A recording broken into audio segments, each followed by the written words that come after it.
What's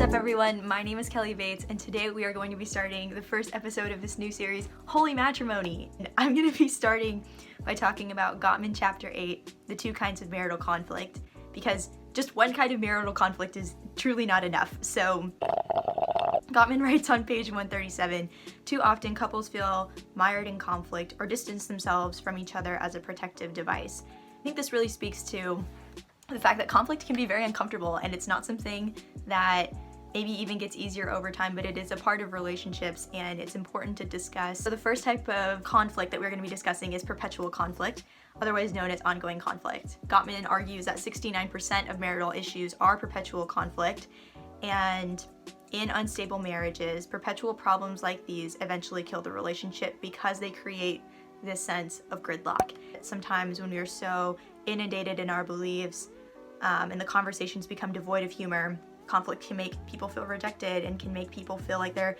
talking in circles and start bringing up things that aren't actually relevant to the conflict at hand. So this state of gridlock is one of the indicators that this conflict could actually be perpetual. The next type of conflict that I want to talk about are the solvable problems.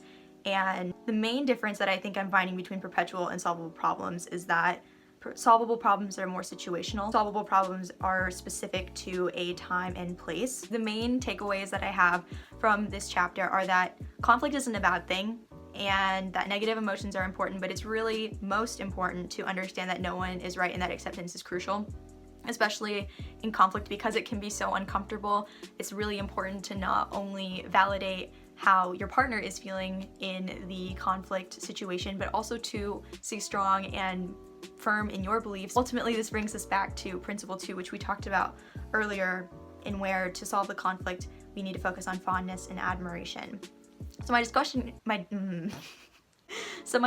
question for everyone is, do you think that it is helpful or hurtful to organize conflict into 2 distinct categories? It could seem that ultimately perpetual conflict is supposed to evolve into solvable conflict to where it can then be manageable, but I think using the term solvable is not very inclusive. It cuts off the potential for perpetual conflict to actually be solvable, which is not what I think that Gottman is arguing. So let me know if you think that those 2 categories are something that you think is helpful for understanding conflict, or if it's hurtful, and why or why not. All right, thanks guys. Bye.